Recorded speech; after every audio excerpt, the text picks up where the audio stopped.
Welcome to Lickin' on Lending, the podcast that dives deep into the heart of the mortgage industry. Your host, David Lickin, bringing you the latest insights, trends, and updates from the world of mortgages. Whether you're a seasoned industry veteran or just getting started, this show is your go-to source for all things mortgage. Let's get started. This is Lickin' on Lending. Now your host, David Lickin. All right, listeners, we're back with another AI update on the Lickin' on Lending podcast. Joining me here is my good buddy, Pavan. Good to have you back. Let's going to rename this to Cozy with Lincoln. We're sitting here in his living room here in Dorado, which is just west of San Juan, Puerto Rico. We're in Puerto Rico. It's Christmas, attending the Celigent's Christmas party. Very excited about that tonight. At the Space Dome. At the Space Dome. We're going to have a great time. But we're here to give another AI update because there's some really interesting things. Pavan, a year ago, you posted something on LinkedIn that we've touched on a little bit, but I really want to get into it today a bit. And that is Air Force Chief of Staff David Allvin made this statement. He believes the future is going to be about human-machine teaming, underscoring the word teaming here, to optimize performance and operate at speed. Exactly. You have adopted this philosophy and are starting to do it. What is it? What is he talking about here? Yeah, so that's from day one, Angel AI, how it was built with that in mind. Because let's take a look at the Air Force. Right. Can you really let a tank, tanks is the Army. Yeah, tanks are Army, yeah. Planes. Planes. Yeah. Can you let a plane or a drone fly around on his own and make a kill decision? No. And kill somebody on his own? No. And when your life depends on it, right, you need to have that double check of a human, right? It's the same thing. When your whole financial life depends on it, yes. Can you let an AI make the kill decision, right? On an approved decision, approve or decline decision, right. Which exactly. is, can you kill it? Or exactly. That's a good analogy, actually. You hit the button, the wire goes out. Yeah. That's the kill button, right? You fired the gun and you can't pull that wire back once it goes out. So it's the human-machine teaming. This is an augmented intelligence. The academic term for it is called augmented intelligence. So dive into that. Explain that, because we have so many people now hearing these updates. And by the way, listeners, thank you so much for supporting these updates. We're getting so much feedback from all of y'all about the success of this, the information that's coming out. So those that are doing, what do you mean by augmented intelligence? Well, let's go back to 1,000 years ago, or 5,000 years ago, when they were building the pyramids. You had human beings pulling rock boulders with ropes and stuff. And how much work could one human being get done? Right. Now, fast forward to modern time, and you have one human being running a diesel locomotive pulling how many millions of tons? Oh, yeah. So what's the productivity of that one human being? And so as the machine and the human working together increases productivity, that increases the productivity of that person, which increases the value of that person, right? So you have to think about whenever mechanization, whenever robotics, automation comes into place, your value goes up. Assuming that's a really important point, because a lot of people saying this is eliminating my job, and it's not. Well, like the locomotive eliminated the job of the guy pulling the stone, but it's leveraging the human to be able to do so much more. Exactly. Now, imagine how many more pyramids the Egyptians could have built if they had locomotives. Yeah, exactly. That's why he says optimize performance and operate at speed. Yeah, I think that's the key, because we have been in an archaic. We've been approaching mortgage lending the same way for the 52 years I've been in it. We're still like ancient Egyptians pulling stone boulders. That's all changing. That's all changing. But that is the best metaphor for the mortgage industry. Yeah. We're still pulling on those. We're still pulling and pushing rocks like we used to. Yeah, and actually so much of it is still the same as ancient Egypt. Ancient Egypt had these papyrus scrolls on which they tracked plots of land and who owned what land. How is that any different than what we do than today? A modern security instrument? That's really it's the same concept, right? Yeah. Another thing that you are about to do, in fact, we're timing this to go along with a white paper that you guys are about to publish, and so we're going to release this podcast with that. And you talk about decades of reliance on something called WIMP. which is windows, icons, menus, and pointers. It's a paradigm that is increasingly at odds with contemporary digital behavior. Yeah. Let's get in talking about that, because we have this new thing that's coming out. So let's first of all talk about that, what's going away, and why that is in conflict with the way we've been approaching it. Yeah, so WIMP's been around since the late 70s, invented in the famous Xerox Palo Alto lab, and made commonplace with the Macintosh and Windows operating system. And that's what we all do today, right? We use, whether it's your iPhone or whether it's your laptop, right? You're following some engineer's predetermined view of the world, of this is how you should navigate, this is what you should do next, right? And you're limited to that. So for example, on your iPhone, if you wanted to change some settings, you know how hard it is to find? Yeah. I mean, they put a search bar in it now and stuff, a little bit easier, but to find a setting in the iPhone. Oh, I know. I was just trying to do that. System setting is really hard. Yeah. Whereas that's a limitation of a WIMP interface, is that it turns you into the WIMP, and it makes the engineer who built it in charge. You puts him in command. But it's all going to voice now. It's all going to voice. Well, AI interfaces, which is what we've built with Angel AI and the transactional language model. We'll talk about that in a minute. But with AI interfaces, you're in charge, and the engineer's at your command, right? So the engineer's the WIMP, and you're in command, right? So think about that for a minute, right? The paradigm, the complete shift in paradigm. So you get to say what you want. And now it is the responsibility of the engineers to make that happen. Make that happen, right? So the most natural, which is like this conversation you and I are having right now. I could say, hey, David, give me a glass of water. And you know what that means, and you'll go get me a glass of water. It's the same thing. You should be able to say to your loan AI, say, hey, Angel AI, process this loan. Send out the CDs, send out the docs.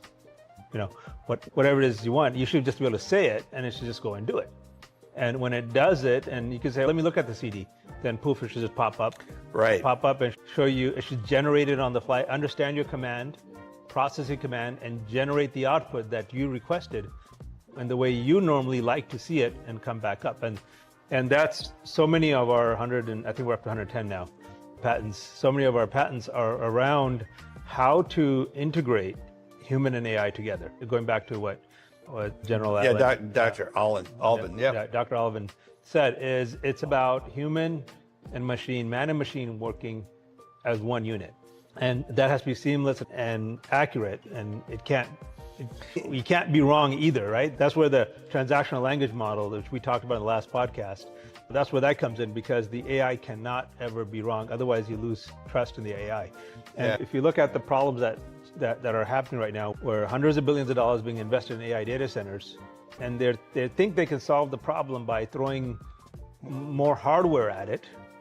It's easy to throw money at a problem, so they're throwing more hardware at it. They think if I throw enough hardware at it, we'll eventually get it to a point where the AI can be reliable, where people will trust it.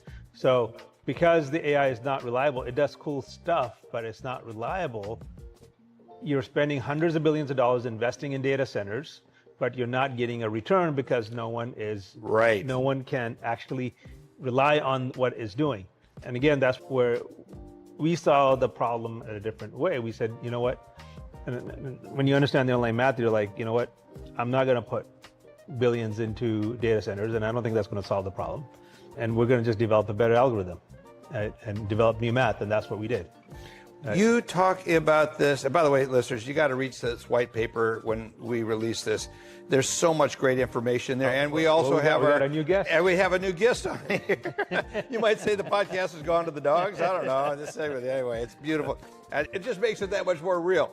Anyway, but you talk about evidentiary reasoning and human confirmation, which is really get into something that I really like the term of, and that's human in the loop. HILTL. Yeah, human in the loop, or augmented intelligence. So that is what you're talking about. Right. Yeah. So the way Angel AI works is you ask it something, or give it a task, give it what we call them. You let Angel run an errand for you, and the AI will run through the algorithm and figure out what to do. And it maybe to do something, maybe it requires 10 steps. And maybe it's certain about the first 8, but the last 2 is not really sure whether it should I mail the CD to the title company, or should I send it to the LO first, let them review it? Maybe it has some ambiguity on that. Right? So that's where the human in the loop comes in, and the AI intelligently goes and says, hey, I'm not too sure about these last 2 steps.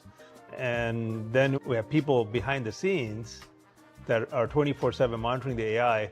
And when the AI says, I'm not sure about this, they look at the situation and they help it along. Yeah. And every time, and the beauty of it is every time they help it along, that's the AI gotten that much smarter and has learned how to. So it's learning as each one of those iterations take place. Exactly. But I think this is a really important part, because a lot of people, Pavan, have been saying, oh, Angel AI, they have a whole bunch of engineers in India behind the scenes helping these decisions. You go, yeah, we want that. That's a necessary thing. If you're building a system out there or thinking about building a system, first of all, you've got over 100 million invested in this thing already. There's flaws in that thinking. We've got to have humans in the middle. Right. And there's no such thing. There's no AI in the world that doesn't have tens of thousands of engineers doing the data science for it. So even Gemini and ChatGPT and so forth, they use a company called Scale AI. That's why Scale's done so well. Right? Yes. And so Scale AI does all the human work for them. So they have tens of thousands, maybe hundreds of thousands of employees across the world that do all the data organization, tagging, and That's a really good point. Data science, and prepare the data. And then when they prepare the data, and then it goes into these big expensive data centers that then crunches through that and trains a new model, right? So it's a very expensive process, because every time there's a new blocks of data, it has to go back to Scale, retag, right? Reload, retrain the model, okay? And it burns, every time you retrain a model, it burns tons of energy. And the theory is that if you repeat this process over and over again, enough times, that you will have an AI that is always right. Okay, correct. But what they're finding is that the answer is no, it's not, they're not going to achieve that holy grail. And what I'm saying something that's highly controversial, because people have, some big money has put in hundreds of billions of dollars into these data centers, into this process, with that hope. And I make that statement, and I'm going to get a target on my back that no, it's not going to work. You're going to get some cool stuff. Yeah, there'll be some good things to come out of it. You're going to get some cool stuff produced, but you're not going to get what you want, which is an AI where you can give it a difficult question and you're going to get an accurate, exact answer. Okay, you need a different paradigm for that. The current paradigm doesn't work. Right. We could go on. This is such a fun topic. And the reason we keep coming up with these updates and be producing these updates each and every week is many of you are really starting to take artificial intelligence seriously, and how to do it. How do we employ it? What should be our strategy? And I appreciate, Pavan, what you have built and what we're trying to accomplish with these updates. Let's talk about this white paper. What was the goal of you writing this particular white paper as we wrap this up today? What are you hoping to educate? Well, first of all, thank you for all that you've published. You have published so many white papers. You've offered this out for free to the industry. Yeah, to the world. Or to the world, yeah. Because I don't think many people in the industry are going to read this white paper. Is very research intensive, right? They should. They should, but I know I've got that all highlighted out here. I'm going through this, and it's really important. I think it's heavy. It's very science heavy. Well, I think it makes you people. We begin to appreciate the science and the effort that's going into this. To do it. So I'm going to recommend people to read it. You know, we're building communities, right? And our mission is to lift 2 billion people that are unbanked, out of poverty, and leapfrog the banking system, go straight into blockchain and AI economy. And to do that, we have to educate, and we have to build communities, and we have to build partnerships and collaborations with other researchers and other pros in the industry. And until you give, right, and contribute to the larger community and to the larger scientific community, they're not going to give back. Yeah. It's hard to create collaborations. And at the end of the day, as great as and as proud as I am of my team, ultimately we have to collaborate with other teams. And you can't do that until you offer something up. Yeah. I'm so glad to be sitting in your living room. getting a chance to talk to you about this again and doing our AI update from this spot in your beautiful home. I love coming here. I want to say thank you so much for taking time to be here and share. And I need to tell them about it, what a great job you did in the Ninja Gym. You should see him jumping through that ninja course from bar to bar, and he did about 100 pull-ups. Oh, I would like to. In my imagination, I took a nap here a little while ago, and in my mind I was doing that. Yeah, it was a lot of fun. This is a beautiful place. Thank you so much, Pavan, for being here. I do appreciate these updates, and thank you for having me here.